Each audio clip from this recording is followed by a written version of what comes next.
Распаковка чек. На, мама. Йогурт с шариками. Ну доставай. Что мы еще купили? Чай.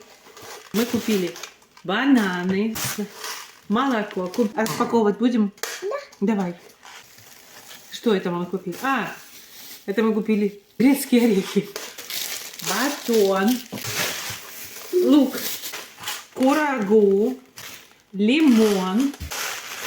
Нашу любимую сметану. Купили еще яблоки.